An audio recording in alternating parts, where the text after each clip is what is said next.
went very wrong. I don't know what it was.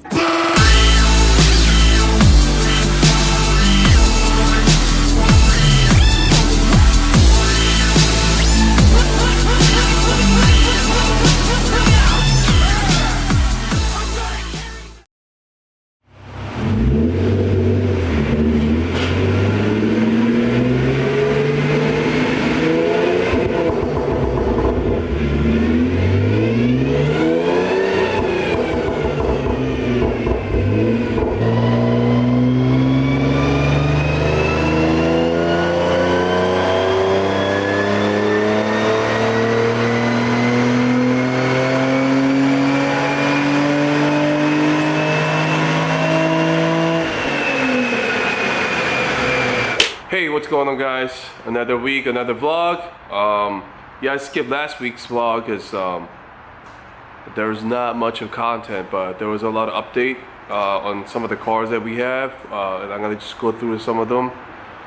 And we have some interesting cars here too. So, first of all, this car got dropped off on Saturday night, I believe. I had to come out and just put the car on the side, and the reason why the car actually got here was that he had some issues with his engine because the flywheel bolt came off or something, so it actually seized the crank because it's the one stupid thing. Swapped the engine and did stuff here and there, and I think they had some confusions with the harnesses. So a long story short, the car was cranking, but it would not start. He took it to a few shops, and the dealership, they couldn't figure it out. They were just keep on charging him. So he ended up just bringing it to us, and on Monday, I literally got this thing started within half day. Basically just swap out the harness and some of the loose connections and stuff like that. Whoever put it back together, we actually did some pulls on the dyno. It was leaking. The blow-off valve was actually losing some parts, so we replaced with the fabricated bracket that I welded together. So the meth kit works. Blow-off valve is actually brand new, works great. This is the one that I personally love from Turbo Smart, and which is on my drift car. So this car is back on the dyno, but whoever put it together is missing the gasket for the coolant pipe. So we're actually waiting on that. We had a bunch of coolant pipes in the back, but we just couldn't find the gasket.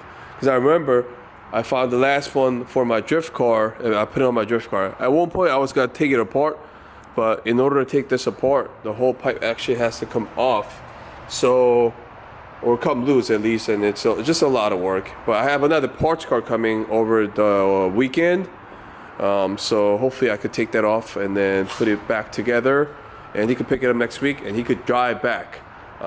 So that's the plan. And let me get you, and we have another car dropped off, and this one's a little bit interesting. So here's a turbo that got dropped off, and brand new Tomei MX7960. This is not my paint. Like, somebody was actually pointing that out on Instagram. That's just a brake cleaner I had to clean off and use. So the customer actually brought the turbo like this. That's just gonna burn off on the dyno while doing passes. So I don't care, but you know, I don't know about that. But other than that, his original turbo was either in just bad condition or just blown. You'll see all the oil from the inlet and also outlet where it goes to intercooler. So intercooler pipe is just full of oil, burning oil. We're about to find out what's really going on, but we were just told to replace the turbo and do the intercooler kit installed, which is also painted in this color. But yeah, it was just like dirty down here, so I had to clean up for a good amount of time because the oil was leaking somewhere too. So I was gonna finish the car yesterday, but as soon as I stepped out, I got stuck for 5 hours just picking up my sons, and I'm just back here. My kids had 2-hour late start today, so 10:30 I should be able to finish it by like 12:30, 1 o'clock. And have Jake to do the intercooler kit install, and should be on the dyno. We'll do the injectors and just go through the car.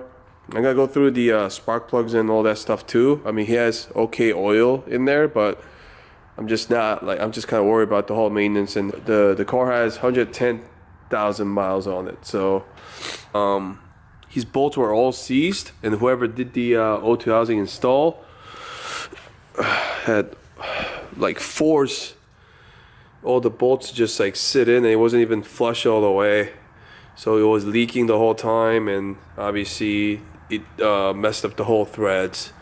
The return line's full of oil. Wish I could have just started filling them yesterday, but again, yeah, here, that's most likely coolant burning, so that came from the exhaust valve. So I'm not sure. We're gonna find out later. Nothing we could do right now, so nothing's leaking. Double checked, triple checked, and just in the middle of burning some stuff off, as I'm also just cleaning up the bay a little bit. Thing about it, I actually have to install the intercooler kit too, and this is also in this color, so I'll have fun with that too. But yeah, I mean, everything's ready to go except for the intake. We'll swap out to 550 injectors, brand new spark plugs. As far as what we did, everything's nice and neat. Nothing's leaking. Torqued down the way it should be. So hopefully the engine's actually in good condition. But yeah, I'll do a pass. Maybe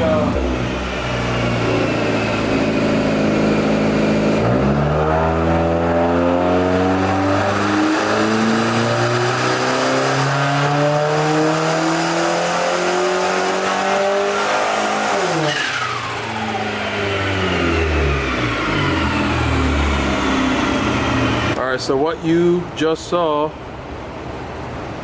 has nothing to do with our installation. Let's just first say that, because some people are gonna be like, oh, what are you doing? You don't know what you're doing.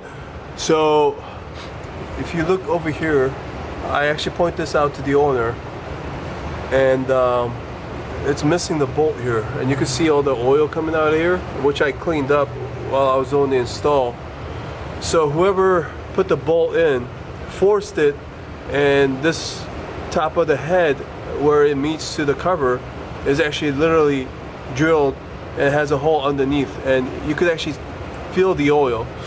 Now that you're building up so much pressure inside, it was just squirting out the oil from here, and it looks worse because obviously it's burning off and had like white smoke, which actually kind of explains why all his I think he knew about this. He just didn't tell me. Yeah. But whatever. Or he was never in that high RPM. So the car has been moved to this bay, as I had to put another car on the dyno. But it's all done, and that was like a shit show. Pretty much having the oil like squirting out and burning off on the manifold while doing the full pass. Never happened before. That was crazy.